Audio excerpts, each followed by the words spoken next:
옆에 사람과 한번 인사하면 좋겠지요. 많은 열매가 있기를 바랍니다. 풍성한 가을이지요.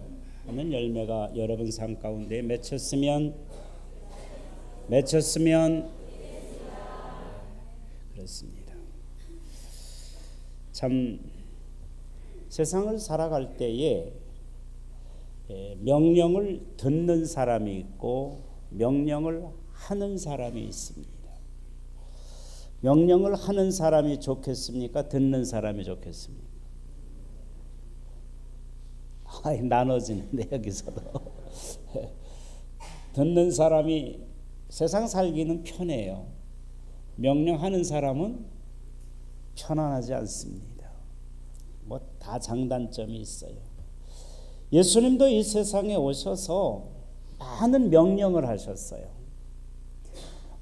때로는 바다야 잠잠해라 이렇게 명령도 하셨어요. 그랬더니 그 풍랑이 있는 바다가 잔잔해지기도 했어요. 제자들이 깜짝 놀랐어요. 이분이 도대체 누 시기에 바다도 잠잠하느냐. 또 뭐 이렇게 안전뱅이를 향해서 말씀하시고 달리라고 이렇게 말씀도 하시고 많이 명령을 하셨어요. 일어나라 라고 말씀하시고 중풍병자를 향해서 내 상을 들고 걸어가라 이렇게 말씀하셨어요. 실로암 우물가에 가서 내 눈을 씻으라 라고도 명령하셨어요. 참 많은 명령을 하셨어요. 근데 그 명령이 다 이루어진 겁니다. 놀랍잖아요. 여러분들도 명령하실 수 있는 그리스도인이 되어졌으면 좋겠습니다. 우리는 우리의 힘으로 명령을 못해요. 우리는 예수의 이름으로 명하노니 더러운 귀신아 물러가라, 병마야 떠나가라 명령하실 수 있습니다. 예수님은 당사자이시기 때문에 누구를 거칠 필요가 없으셨어요. 그런데 예수님의 많은 명령 가운데서도 정말 불가사의한 명령입니다. 놀라운 명령이 우리에게 들려온 겁니다. 그 명령이 바로 무슨 명령이냐면요, 죽음에 대한 명령입니다. 죽음에 대한 명령. 오늘 본문에 소개되어진 나인성 과부의 아들에 관한 말씀이지요. 예수님은 죽음에 대한 명령을 여기서만 내리신 건 아니지요. 나사로의 무덤 앞에서도 죽음에 대한 명령을 내리셨어요. 나사로야 일어나라 말씀하셨어요. 뿐만 아니라 예수님께서 3번 이렇게 죽은 자에 대한 그 생명을 통해서 죽은 자를 일으키시는 그런 명령을 내리셨는데 그 중에 하나지요. 인생의 이 세계의 과학의 발달과 의학의 발달은 하나님의 절대적인 권위를 사람이 이렇게 도전해 볼 수 있을 것 같이 여기기도 합니다. 그래서 의학의 많은 발달은 이제 사람을 못 고칠 병이 없을 것 같이 생각하기도 하고 수많은 그러한 일들이 이제 일어남으로 말미암아 하나님의 신의 영역에 도달하려고 하는 인간의 그 안쓰러운 몸부림이 수없이 있습니다. 뭐 줄기세포의 그러한 그 연구라든지 이런 것은 우리 인생의 수명을 50년에서 70년 연장시킬 수 있다는 거예요. 그러면 이 줄기세포 연구가 잘 되고 그러면은 사람이 200살까지 살 수 있다는 겁니다. 그러면 60세에 초등학교를 다시 들어가야 돼. 철이 없어지니까 그때 다시 배워가지고 살아야 된다. 그런 이야기가 있을 정도입니다. 앞으로 그럴 수도 분명히 있습니다. 그럼에도 불구하고 200살 969세를 산 무두셀라의 삶에 비하면 아무것도 아니지 않습니까? 어린아이에 불과한 거지. 그럼에도 불구하고 우리 인생에 해결하지 못하는 문제가 바로 죽음의 문제입니다. 1000년을 살아도 언젠가는 죽는다 하는 것이 우리 인생이라 그런 말이지요. 죽음을 해결할 수 있는 그러한 그 능력이 인간의 지식의 한계와 그 의학의 발달의 한계와 모든 걸 통해서도 아무리 여러분들이 노력을 하고 등산을 하고 야채를 많이 잡숫고 별의별 일을 다 해도 결국은 죽음을 이기지 못합니다. 그걸 인정하시지요? 그런데 오늘 이 죽음에 대한 그 명령을 하신 분이 계셨습니다. 그분이 바로 예수님이시라는 거지요. 우리 주님께서 만고불변의 그러한 역사인 인생은 누구나 죽는다 하는 그러한 그 대명제 아래 사는 우리 인생들을 향하여 그렇지 않다라고 하는 놀라운 증거를 보여주신 겁니다. 죽는 것은 사실이지만은 그 후에 다시 산다라고 하는 소망을 주셨단 말이지요. 이 소망을 주신 하나님이 놀라운 그 은혜를 주님 예수 그리스도를 통해서 저와 여러분들에게 주셨기 때문에 우리는 살 그러한 그 소망이 생긴 겁니다. 여러분, 죽은 자의 소망이 아니라 여러분들은 산 자의 소망을 가지고 이 세상을 이겨나가는 하나님의 거룩한 백성들이 되기를 주님의 이름으로 축원합니다. 옆에 사람에게 장로님이면 장로님 직분을 불러가면서 아무니 당신은 영원히 살 겁니다. 한번 말씀해 보세요.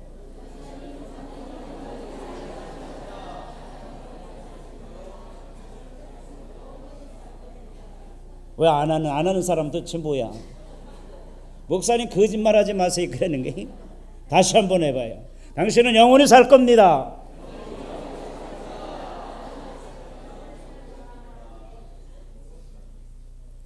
그런데 이 세상에서 영원히 살면 되나요, 안 되나요? 그건 골칫덩어리예요, 골칫덩어리. 영국에 그 무슨 그 그런 이 신화가 있는데 나 이름을 잊어버렸는데 영원히 살고 싶다고 아마 제우스에게 부탁을 했나 봐요. 그런데 영원히 살게 해줬는데 세장에 갇혀가지고 빼짝 말라가지고 평생 그 안에서 이렇게 살게 하는 뭐가 있다고 그러더라고요. 뭔지 모르겠는데 내가 옛날 신화에서 들은 것 같아. 그렇게 살려면 차라리 빨리 죽여달라고 그랬대. 나중에는 죽지도 않고 그 속에서 그러고 사니까 빼짝 말라가지고 그러고 사니까 죽여달라고 그랬대요. 그렇게 사는 거 말고 천국에서, 이제 다시 한번 해봐요. 당신은 천국에서 영원히 살 겁니다.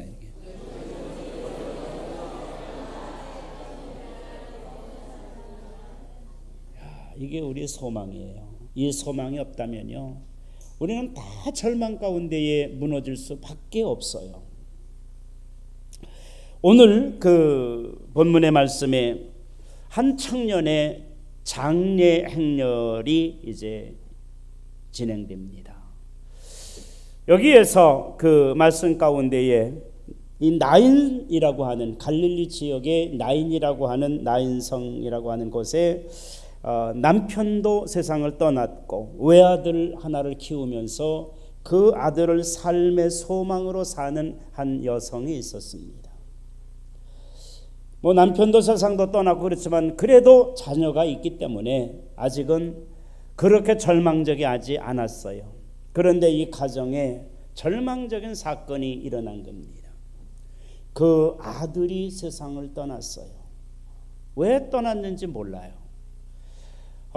사고로 세상을 떠났는지 그렇지 않으면 병으로 세상을 떠났는지 아무도 그 이유는 모릅니다. 그러나 이 젊은이가 세상을 떠났다는 겁니다. 여기에서 우리가 중요한 그 교훈을 하나 얻는 것인데 이 말씀 가운데에 보니까 사람들이 한 죽은 자를 메고 나오는데 한 어머니의 독자요 그의 어머니는 과부라 이렇게 말씀을 하셨습니다. 그런데 이 젊은이를 통해서 주님께서 하신 말씀을 보면은 청년아 내가 네게 말하노니 이렇게 말씀하신 걸 보면 이 사람은 청년이었습니다. 청년도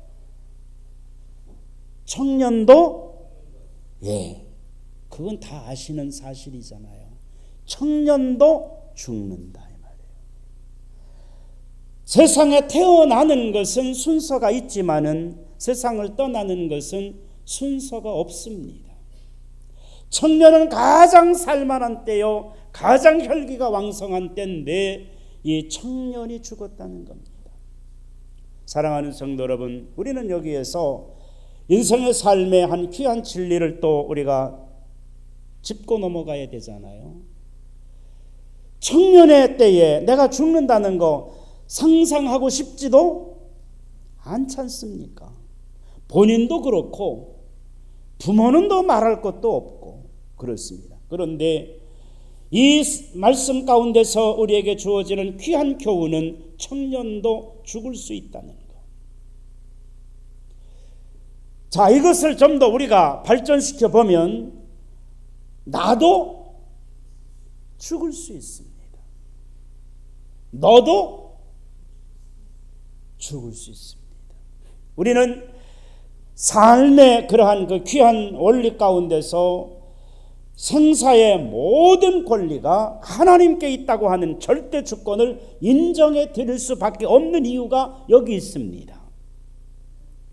젊은이도 죽을 수 있고 노년이 돼서 가실 수도 있고 어린 아이 때 갈 수도 있는, 태어나지도 못하고 갈 수도 있는 거예요. 그 모든 것이 다 누구에게 속해 있어요? 하나님께 속해 있기 때문에 우리는 그 하나님의 절대적인 주권을 행하시는데 여러분들이 이의를 제기하실 수 있는 분 있나요? 없습니다. 아무도 없습니다. 그런데 오늘 이 청년이 말이지요, 세상을 떠났는데 그가 청년이라는 사실이에요. 이 사실 가운데서 우리는 세상의 많은 것들을 생각해 보게 되는 겁니다. 세상을 착하게 살았다고 해서 오래 산다면 다 착하게 살지 않겠어요? 착하게 살아도 오래 살 수 있는 게 아니에요. 악하게 산다고 먼저 가는 것도 물론 아닙니다. 세상에 공부 많이 했다고 오래 사나요? 공부 잘했다고 오래 사나요? 그것도 아니에요. 공부 못했다고 먼저 가는 것도 아니에요. 건강에 대해서 아주 세상에 그 건강을 다 아는 것처럼 말씀하시는 의사 선생님도 자기 몸에 암병이 걸린 거 발견하지 못하고 암으로 돌아가시는 일이 허다한 겁니다. 어떠한 삶도 마찬가지예요. 우리는 이러한 진리 안에서 여러분들이 절대 주권자인 하나님의 그 절대 주권을 우리는 인정해 드릴 수밖에 없는 것이 바로 오늘의 사건 가운데에서 보여주는 하나의 중요한 진리입니다. 우리는 다른 사람의 가리켜 말하기를 좀 거북하니까 자기를 향해서 한번 말해봐요. 내 생명도 주님께 있다. 믿습니까? 여러분의 생명의 주권자도 바로 주님이시란 말입니다. 여러분이 아니에요. 그런데 우리는 주님의 주권을 부인할 수 있습니까? 거절할 수 있습니까? 없습니다. 그것이 바로 절대 진리인 것입니다. 사랑하는 성도 여러분, 오늘 이 장례를 치르는 어머니의 마음을 생각해 봐야 됩니다.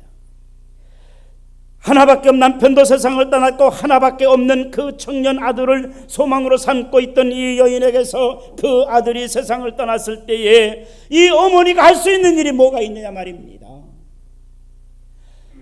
그 어머니의 마음속에는 아마 어쩌면 그 아들을 사랑하는 지극한 사랑의 마음 가운데서 왜 내가 먼저 갔냐, 차라리 내가 너 대신 먼저 갔으면 좋을 뻔하였구나 하지 않았겠습니까? 이것이 어머니가 할 수 있는 유일한 그러한 생각일 수밖에 없어요. 그 먼저 떠난 그 아들을 향해서 이 어머니가 베풀어 줄 수 있는 게 뭐가 있습니까? 아무것도 없습니다. 밥맛만 없을 뿐 입맛도 없어지고 세상의 재미도 없어지고 소망이 다 사라진 것 같고 이제 절대 정말로 기쁨이 자기가 사라진 것 같은 그런 것밖에는 아들에게 해줄 수 있는 게 아무것도 없는 거예요. 그것이 우리 인생의 한계점입니다.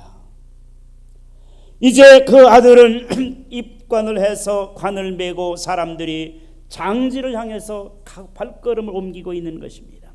그 앞에서 어머니의 사랑이 아무리 위대하고 아무리 컸다 할지라도 무기력한 어머니의 그 사랑의 현실만이 그에게 나타날 수밖에 없는 거예요. 이제 이 어머니에게 살아가는 낙이 무엇이겠느냐? 소망이 다 사라지고 만 겁니다.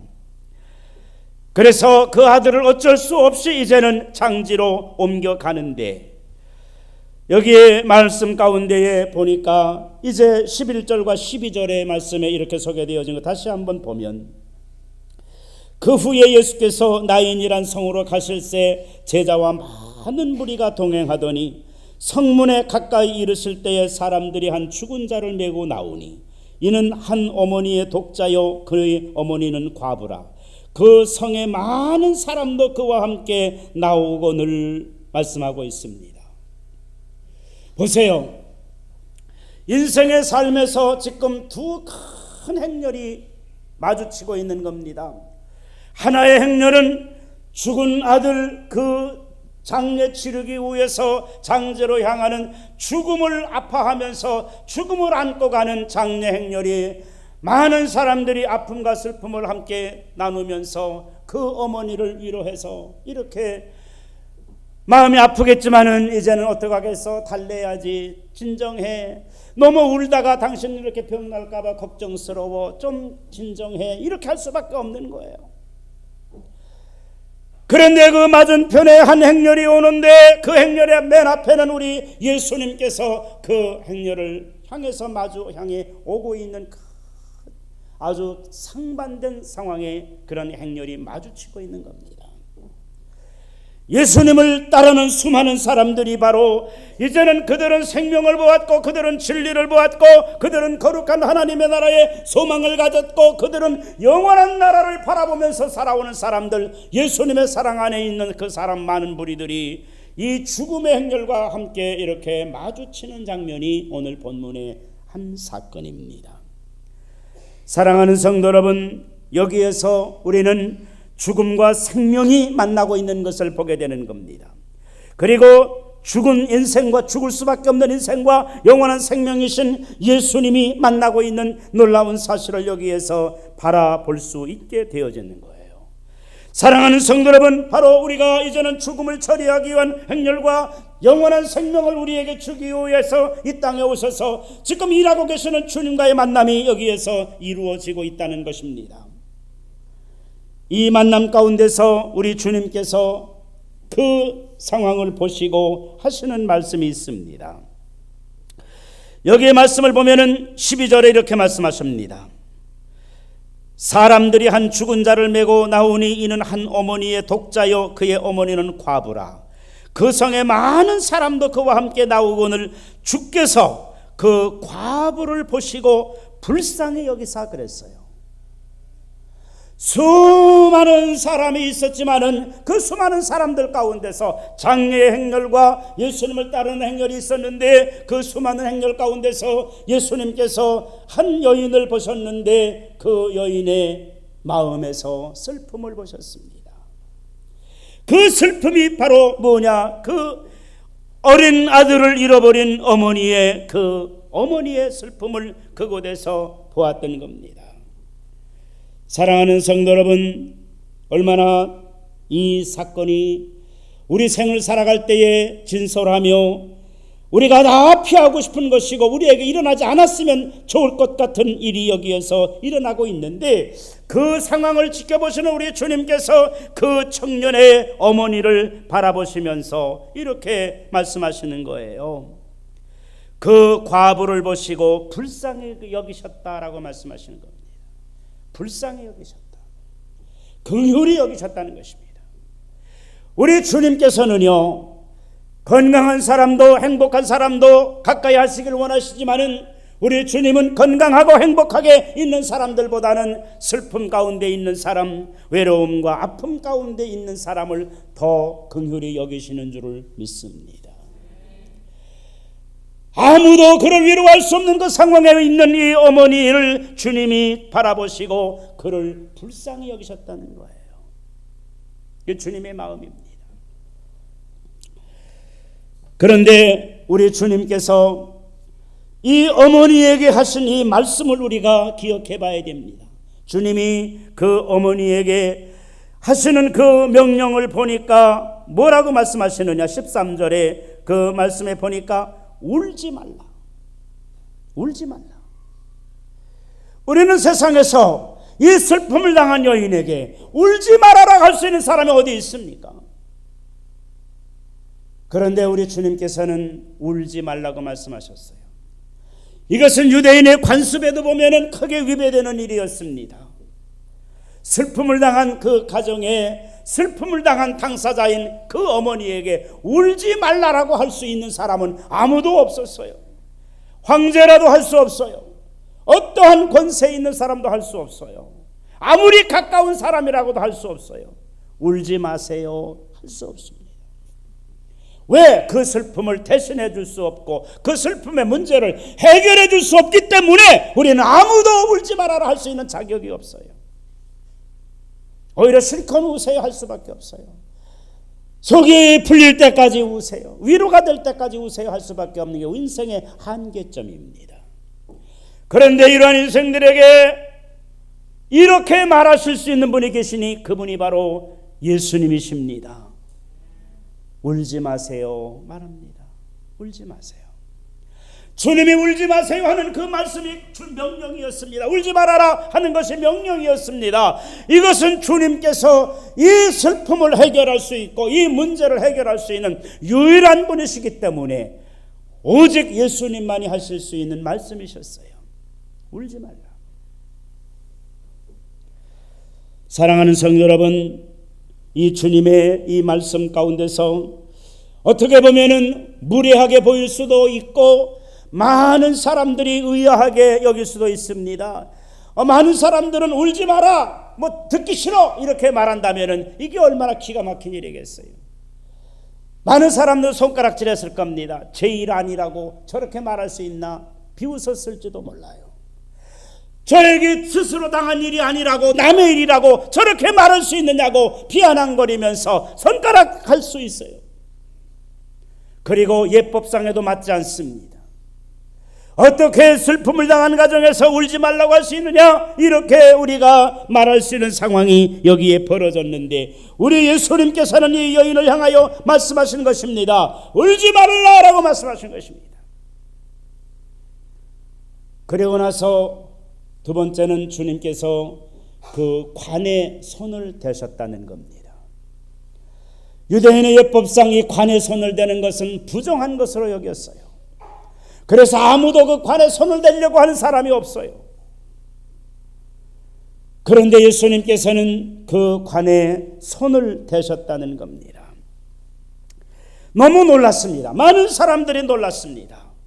아무도 할 수 해서는 안 되는 일이고 아무도 할 수 없는 일을 예수님께서 하시는 것인데, 첫째는 울지 말라고 하시더니 그 다음에는 그 관에 손을 얹으시는 겁니다.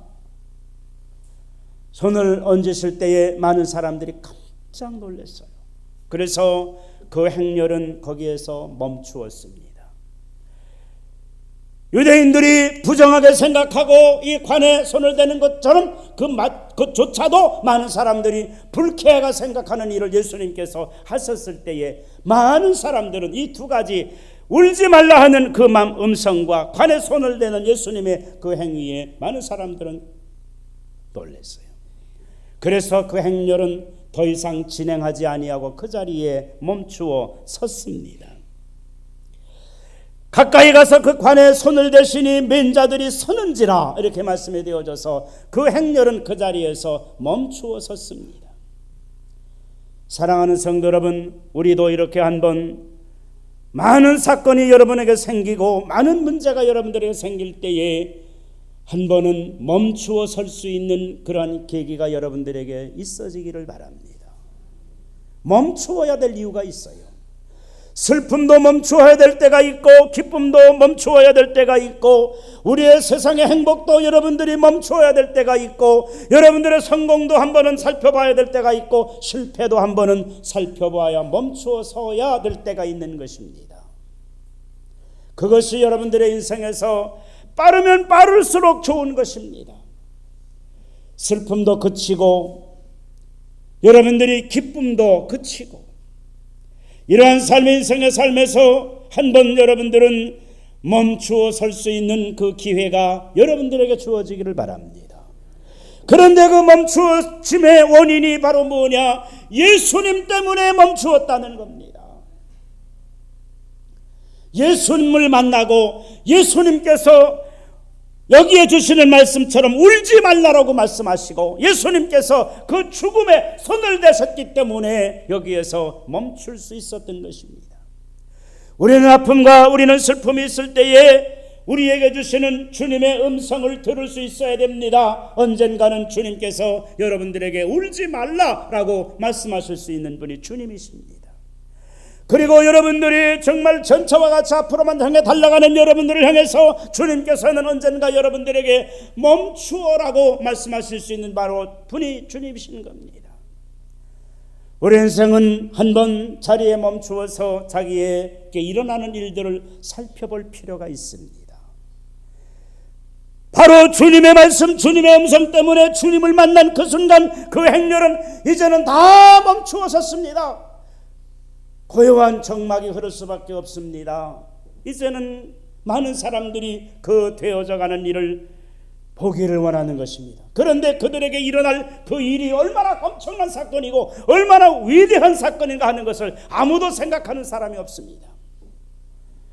다만 예수님께서 생명의 그러한 길로 오시는 주님이 사망의 길을 가는 인생들과 마주친 그 현장에서 슬픔을 당한 그 여인을 보면서 주님께서 울지 말아라.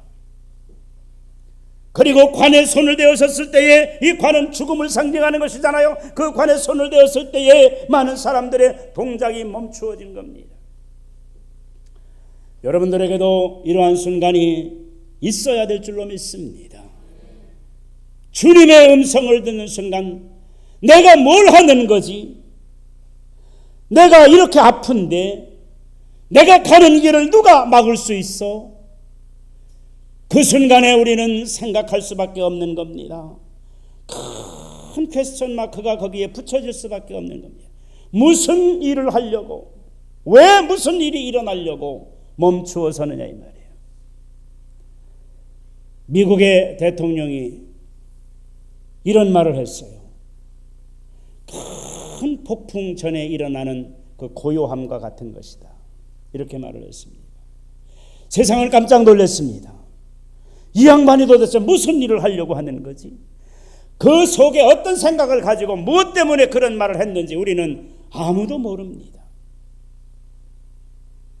그러나 분명히 그의 마음속에는 어떠한 큰 뭔가 생각하고 있는 것은 틀림이 없습니다.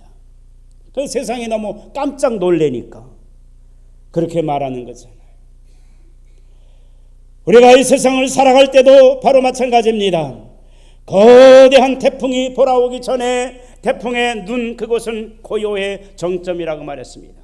거대한 태풍이 몰려오는데도 태풍의 가장 중심은 그러한 그 태풍의 눈은 너무나 평안하게 그럴 데 없다는 거지요. 태풍의 눈과 같다고 말합니다. 사랑하는 성도 여러분, 지금 예수님이 오시는 그 생명의 줄과 세상에 사람이 살다가 가는 인생의 사망의 그 줄이 서로 딱 마주치는 순간에 주님께서 무엇을 하실지 몰라서, 어떤 일이 일어날지 몰라서 그들은 그 자리에 멈추어 선 겁니다. 그때 주님은 놀라운 말씀을 하셨습니다. 그 관을 향해서 주님이 외치시는 겁니다. 바로 14절의 말씀에 가까이 가서 그 관에 손을 대시니 맨 자들이 서는지라 예수께서 이르시되 청년아 내가 네게 말하노니 일어나라. 달리라고 일어나라. You raise me up. 일어나라. 여러분 일어날 수 있는 힘을 주님의 음성 가운데에 들어야 되는 줄로 믿습니다. 우리는 가는 우리의 발걸음을 멈추고 우리의 아픔과 우리의 슬픔을 언젠가는 멈추고 우리는 생명의 근원이신 주님, 역사의 창조자여 생명의 창조자이신 그 주님을 만나서 그 음성 앞에 서서 그 주님의 음성을 들어야 하는데 우리 주님이 말씀하시기를 청년아 내가 네게 말하노니 일어나라. Boys be ambitious. 젊은이들에게 일어나라. 힘을 잃은 자들에게 일어나라, 실패한 자들에게 일어나라. 주님께서 하시는 그 음성은 오늘날 수많은 아픔에 있는 많은 사람들을 향하여 외치시는 거룩한 주님의 약속의 말씀이요, 능력의 말씀이요, 위로의 말씀이요, 소망의 말씀이 여러분들에게 던져지기를 바랍니다. 일어나라 이 말씀하십니다. 저도 많은 죽음을 접해보았습니다. 이제 목회가 40년인데 얼마나 많은 분들을 보내드리고 그랬는지 몰라요. 그러면서 우리의 삶을 생각해 보면서 오늘도 저는 이 재단에 서기 전에 여러분들이 뭐 알아도 상관없고 몰라도 상관없는 일이지만은 생각해 봤어요. 뭘 생각해 봤느냐? 죽음이라는 걸 생각해 봤어요. 죽음이라는 걸 생각해 봤어요. 그러면서 무슨 생각을 했느냐? 가까이 있었던 분들이 떠나가는 겁니다. 한 분 한 분 떠나가시는 거예요. 그 모습을 배울 때에 어저께도 우리 권사님 병상에 가서 기도해드리면서 소망 중에 다시 회복되어지시는 모습을 보고 저는 그 안에서 죽음을 생각하지 않을 수 없었던 거지요. 다시 소생시켜주신 하나님의 은혜를 감사합니다. 이렇게 말할 수밖에 없지요. 그러면서 저도 생각하는 겁니다. 나도 언젠가는 떠나야지. 이거 생각하지 않는 사람이 어디 있습니까? 여러분도 다 마찬가지입니다. 여러분들은 다 언젠가 떠나게 될 줄로 믿습니다. 100년 뒤에 이 자리에 앉아 계실 분은 한 분 계실지 몰라. 근데 160세 살 수 있으니까. 젊은이들이 있을지도 몰라. 그러나 우리는 다 이것을 생각하지 않을 수 없습니다. 나도 갈 수 있습니다. 아니, 나도 갑니다. 그러니까 남은 세상이 얼마나 되겠어요? 그런 삶 가운데서 우리는 아등바등되면서 울며 불며 뭐 슬프네 기쁘네 뭐 즐겁네 어쩌고 저쩌고 서운하네 뭐 저쩌고 하지만 결국 다 죽음 앞에서 없어지는 겁니다. 다 떠나가는 것입니다. 미움도 시기도 원망도 분쟁도 욕심도 쾌락도 즐거움도 다 떠나가는 겁니다. 그런데 그 죽음 앞에 우리 주님께서 말씀하시기를 이렇게 말씀하시는 겁니다. 청년아 내가 내게 말하노니 일어나라. 이렇게 말씀하실 수 있는 분이 바로 예수님밖에 없습니다. 죄송한 표현일지 모르지만 적어도 아쉬웁게 세상을 떠나시는 분들 염습을 해드리고 마지막에 입관을 하기 전에요, 제 속에서는요 수없이 외칩니다. 일어나 좀. 그러나 이건 예수님밖에 하실 수 없는 명령이세요. 주의 종의 마음이 그렇게 외치지 않는 줄 아세요? 왜 벌써 가? 일어나. 이렇게 외치지만은 그러나 인간에게 할 수 있는 명령이 아닙니다. 우리 주님이 하시는 그 명령 가운데서 청년아 일어나라 주님이 명령하시는 그 순간에 이 놀라운 사건이 일어난 겁니다. 관의 뚜껑이 열리면서 이 젊은이가 자리에서 일어나 앉은 겁니다. 주님의 명령은 이런 겁니다. 사람의 수많은 소원과 사람의 외침과 이게 같을 수 없는 거예요. 생명의 근원이신 주님, 창조자이신 주님께서 바로 하실 수 있는 명령이 바로 이겁니다. 아무도 할 수 없는 일. 그것을 우리 주님은 하실 수 있는데 그 주님의 음성을 오늘 저와 여러분들에게도 던지고 계신 줄로 믿으시기 바랍니다. 청년아 일어나라. 여러분들의 이름을 부르면서 우리 주님께서 오늘도 여러분들을 향해서 아무개야 일어나라고 주님이 외치고 계시는 주님의 음성을 여러분 들으시기를 바랍니다. 주님은 여러분들이 쓰러지기를 원치 않습니다. 주님은 여러분들이 넘어지기를 원치 않습니다. 주님은 여러분들이 좌절하고 포기하기를 원치 않습니다. 일어나라 이 말이에요. 그 자리에서 일어나라고 주님은 외치고 계신 것입니다. 이 주님의 명령은 기적을 이루어내시는 줄로 믿습니다. 하나님께서 무에서 유를 창조하신 것과 같이 예수님께서 지금 사망 앞에서 생명을 말씀하시는 것입니다. 사망아, 그 내 자리를 들고 떠나가라. 그리고 주님께서 그 삶의 현장에, 죽음의 현장에 주님께서 생명이 있으라고 말씀하시는 것입니다. 사랑하는 성도 여러분, 15절의 말씀에 보니까 죽었던 자가 일어나 앉고 말도 하거늘 예수께서 그를 어머니에게 주시니라고 말씀하셨습니다. 여기에 보십시다. 그 청년이 자리에서 일어났습니다. 말도 합니다. 자기에게 무슨 일이 일어났었는지도 모릅니다.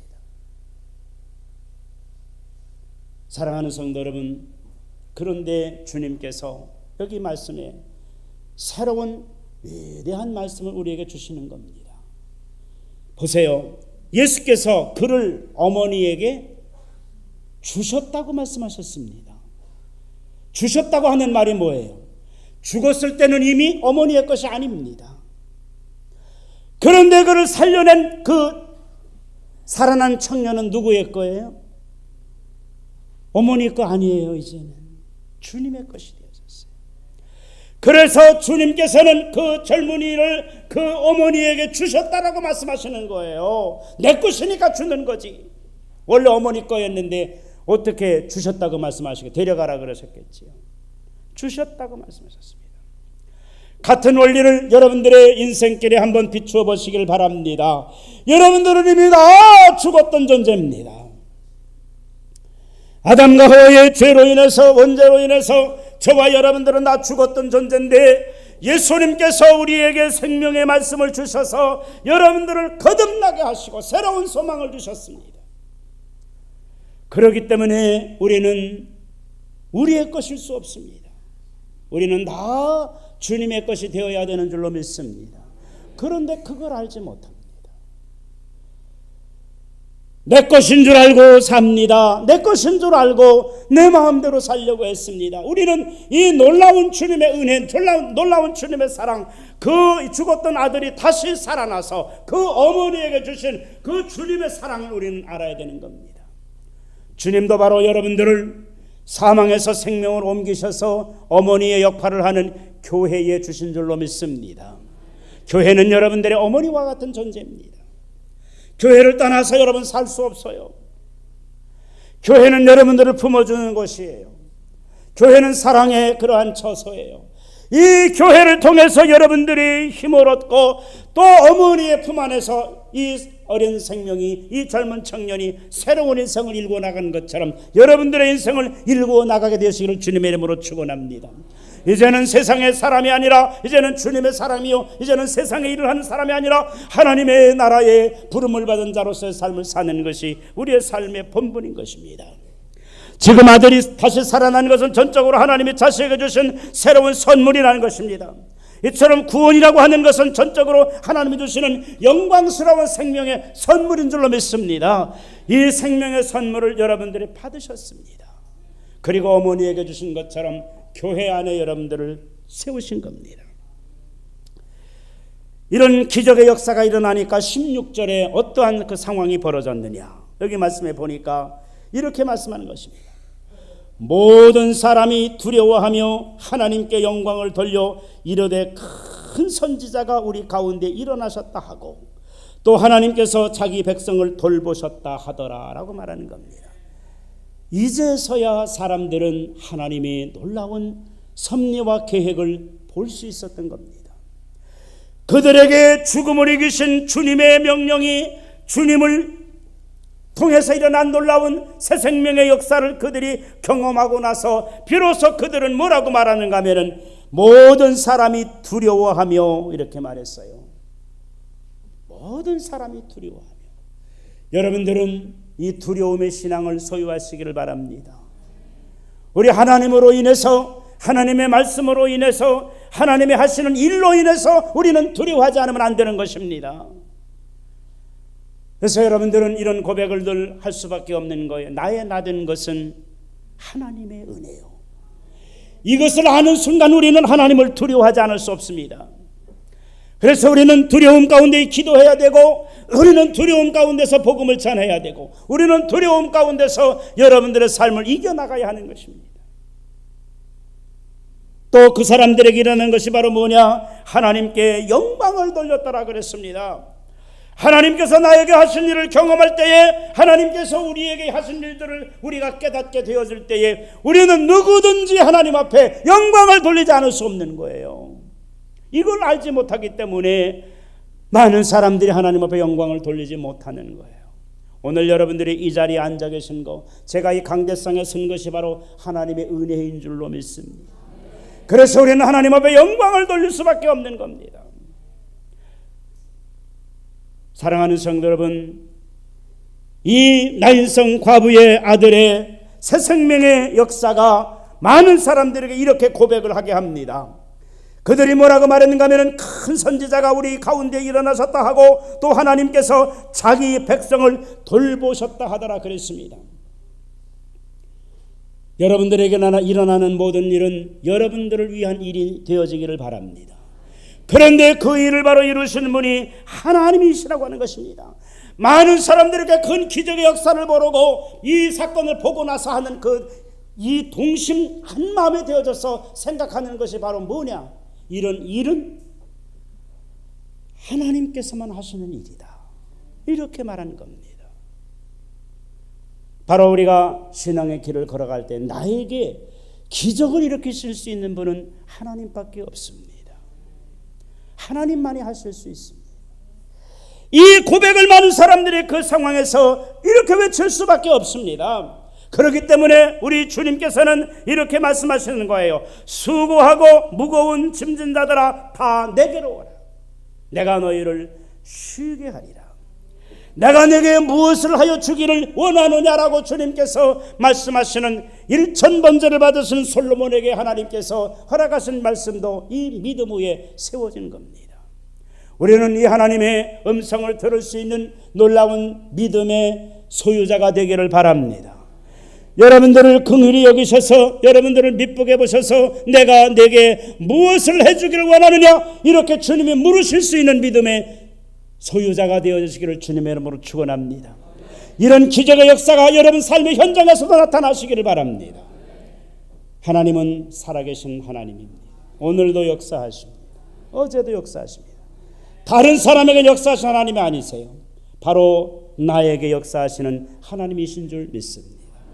이 놀라운 주님의 명령이 여러분의 삶과 여러분들의 인생에 함께 하시기를 주님의 이름으로 축원합니다. 죽음을 향해서 명령하시는 주님의 명령이 여러분들에게도 임하셔서 여러분들의 삶에 기적이 일어나는 놀라운 사건들이 날마다 여러분들에게 있어지기를 주님의 이름으로 축원합니다. 기도하십니다.